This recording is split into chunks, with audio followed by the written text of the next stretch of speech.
the inner of the community itself, but also to educate the society. And the easiest part, not very easy, but we can start it from the family because it's a small unit of the community, wider community, and through exchanging information from one family to another, because we have a such very nice collectivist culture here in Timor-Leste, where people can, as Manabila said, this is a small population, people can get to know each other.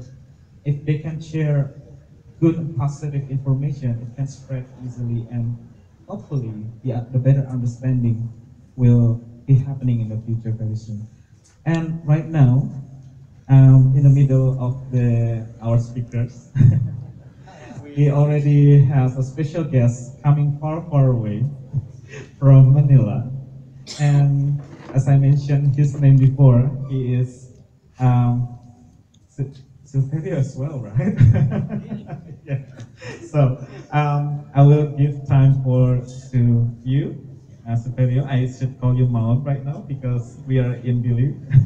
And you can introduce yourself to the audience. Please. Good evening, everyone.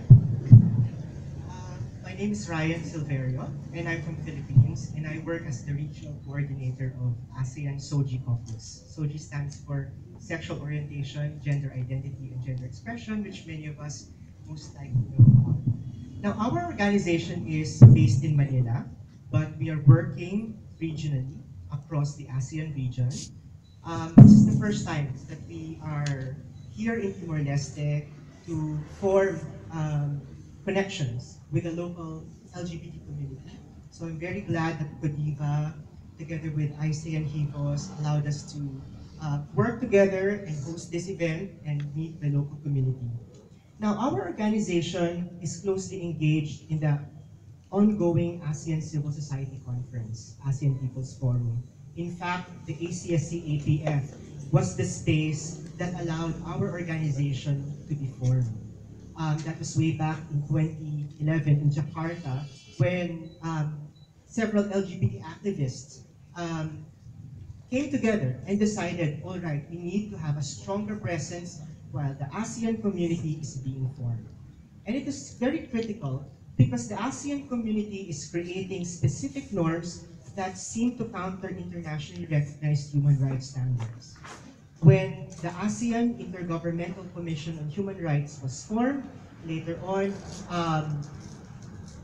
adopting the ASEAN Human Rights Declaration, it became a turning point on our part because governments have already made a very clear political stand that LGBT rights is something that should go beyond the agenda of ASEAN.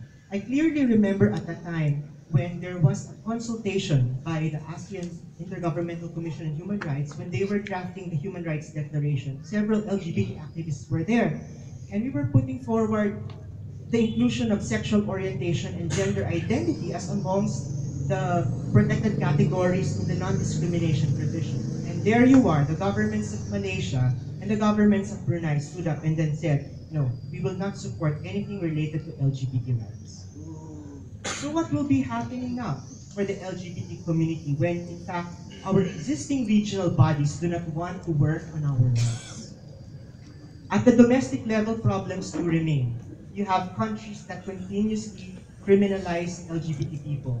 For example, Malaysia and Brunei, Myanmar, and in certain portions of Indonesia, particularly in the province of Aceh. And you also have countries that criminalize transgender persons for really expressing who they are. For example, the anti-cross-dressing laws that do exist in Malaysia and then Brunei.